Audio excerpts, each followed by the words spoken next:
مدینه کې اوازه ګډه سوه چې په مدینه منورې کې رسول الله د احد جهاد کې شهید شو.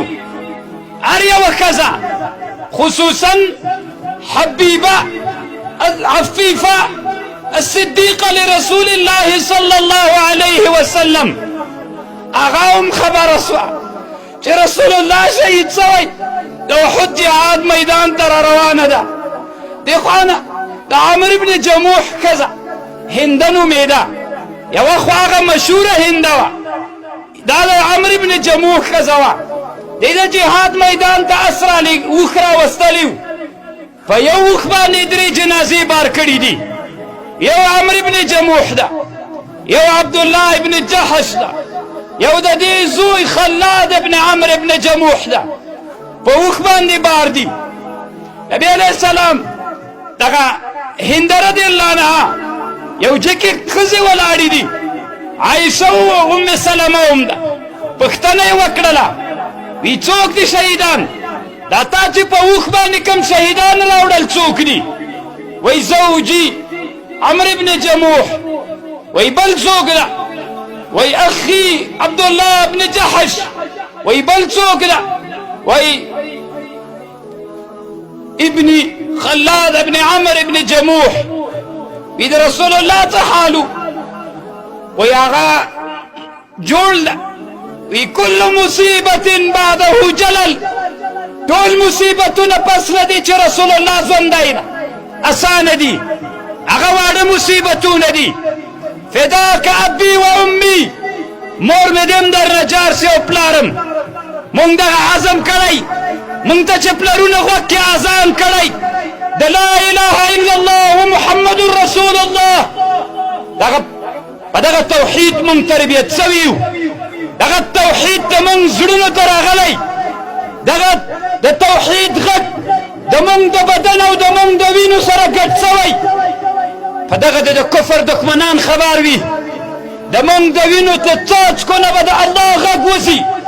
مونږ هغه مینانو، مونږ هغه مینې والا خلک یو چې مینه کې دومره رښتیا یو لکه د یوسف داسې مینه مو ده.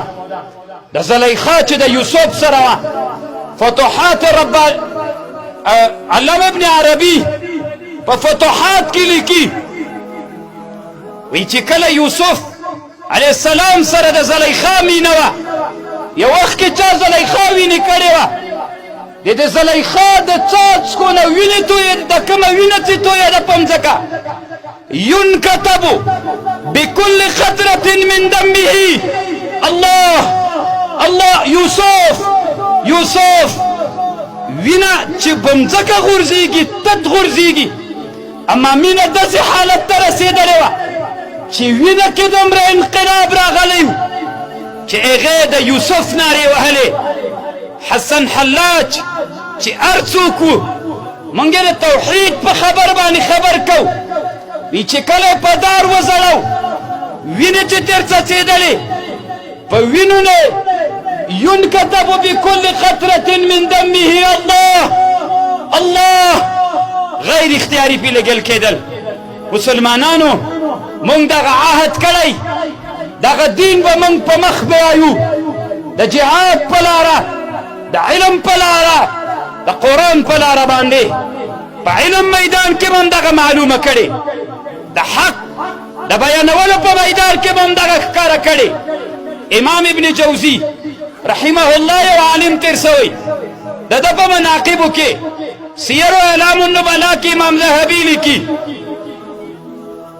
ابن جوزی پاچا ته نصیحت کړی و، نن د دیموکراسۍ اعلان ده، نن د بیان د ازادۍ خبر ده. څوک چې د رسول الله د مینې په خاطر خبرې کوي، هغه د بیان ازادۍ نشته. نن چې څوک د علماو په ضد د کفر فتواوې کوي، نن چې په علماو د احمقانو فتواوې کېږي، نن چې د علماو د افغانستان فتوا په دغه باندې کېږي چې د افغانستان د ازادۍ ورځ هغه په خوشحالۍ په اسلامي طریقه ولمانځئ. نن په وطن کې د هغه چا چې هغه د وطن یو څو سپک او احمقان خلک دي، د هغوی خبر منل کیږي. نن د افغانستان د ازادۍ ورځ، هغه چې د قهرمانۍ او د عزت ورځ، چې د کفر نه د خلاصون ورځ، هغه نن یوه ډمه راوړستل کیږي او هغه ډمه لوچه په مجلسونو کې ګډیږي. هغه مجلس ته هغه څوک هم ورځي. افسوس او دې ته حیرانتیا چې یو وخت کې د جهاد مشرۍ کوله، یو وخت کې د دې نارې وهلې چې زه د اسلام او د مسلمانانو سپه سالار و مشر یم.